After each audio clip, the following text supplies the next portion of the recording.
Welcome back. We're in the Mayan Popol Vuh. Let's go into it.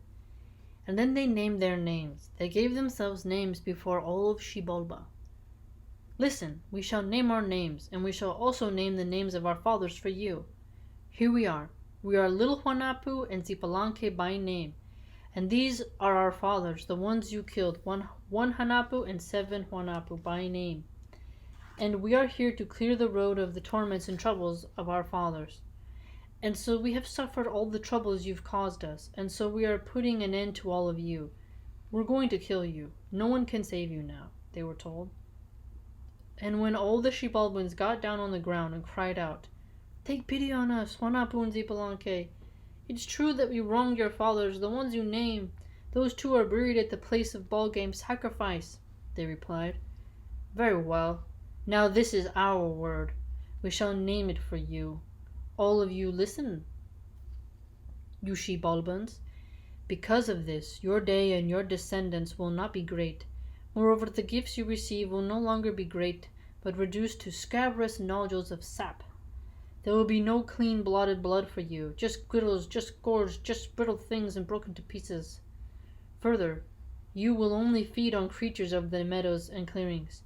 None of those who are born in the light, begotten in the light, will be yours." Think about that. Those born in the light to be feasted upon in Xibalba. "Only the worthless will yield themselves up before you. These will be the guilty, the violent, the wretched, the afflicted. Wherever the blame is clear, that is where you will come in, rather than just making sudden attacks on people in general. And you will hear petitions over headed up sap." All the Xibalbans were told. Such was the beginning of their disappearance and the denial of their worship. Interesting. Their ancient day was not a great one. These ancient people only wanted conflict. Their ancient names are not really divine, but fearful is the ancient evil of their faces. They are makers of enemies, users of owls. They are inciters to wrongs and violence. They are masters of hidden intentions as well. They are black and white, masters of stupidity, masters of perplexity. As it is said, by putting on appearances they cause dismay. Such was the loss of their greatness and brilliance. Their domain did not return to greatness. This was accomplished by little Huanapu and Zipalanque. And this is their grandmother crying and calling out in front of the ears of green corn they left planted. Corn plants grew, then dried up, and this was when they were burned in the oven. Then the corn plants grew again, and this was when their grandmother burned something. She burned copal before their ears of green corn as memorial to them. There was happiness in their grandmother's heart the second time the corn plants sprouted. Then the ears were defied by their grandmother, and she gave them names. Middle of house, middle of harvest, living ears of green corn, bed of earth became their names. And she named the ears middle of the house, middle of the harvest, because they had planted them right in the middle of the inside of their home. And she further named them bed of earth, living ears of green corn, since the ears had been placed up above an earthen floor. And she also named them living ears of green corn, because the corn plants had grown again. So they were named by Shumkane. They had been left behind, planted by Huanapu and Zipalanque, simply as a way for their grandmother to remember them. And the first to die, a long time before, had been their fathers, 1 Huanapu and 7 Huanapu, and they saw the face of their father again there in Xibalba. Their father spoke to them again when they had defeated Xibalba. Look at that. Their father is put back together by them. So here's a picture of the hieroglyph. Isn't that cool? Okay, continuing. And here their father is put back together by them. Okay, it's gotta be said. That is very similar to in it, the Egyptians, an entity being taken apart and put back together again. That is something very cool. They put 7 Huanapu back together. Okay, 7 Huanapu is the one being put back together. They went to the place of ball game sacrifice to put him together. He had wanted his face to become just as it was, but then he was asked to name everything, and once he had found the name of the mouth, the nose, the eyes of his face, there was very little ease to be said. Although his mouth could not name the names of each of his former parts, he had at least spoken again. And so it remained that they were respectful of their father's heart, even though they left him at the place of ball game sacrifice. You will be prayed to here, his sons told him, and his heart was comforted.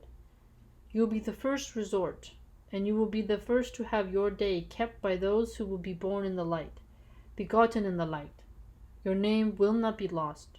So be it, they told their father when they comforted his heart. We merely cleared the road of your death, your loss, the pain, the suffering that were inflicted upon you. And such was the instruction they gave when all the Xibalbans had been finally defeated.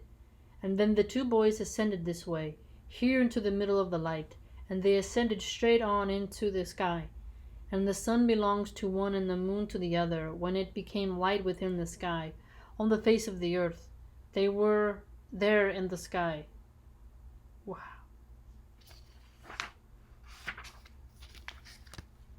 And then the 400 boys climbed up, the ones who were killed by Zipacna. Oh, remember that? They were kind of rude though. They should kind of stay there. And so they came to accompany the 2 of them. They became the sky's own stars. What a cool way. So the 400 boys who were kind of naughty and killed Zipacna became this part of this. They became stars in the sky. Kind of explains why the Mayans had observatories for the stars. They really observed the heavens. Okay, we're moving on to part 4.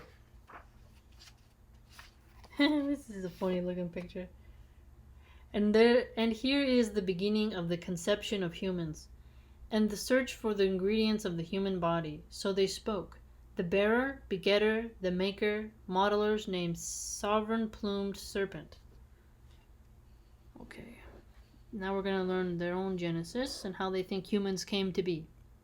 So the Sovereign Plumed Serpent. The dawn has approached, preparations have been made, and morning has come for the provider, nurturer, born in the light, begotten in the light. Morning has come for humankind, for the people of the face of the earth. They said it all came together as they went on thinking in the darkness. In the night, as they searched and they sifted, they thought that they wondered. And here their thoughts came out in clear light. They sought and discovered what was needed for human flesh.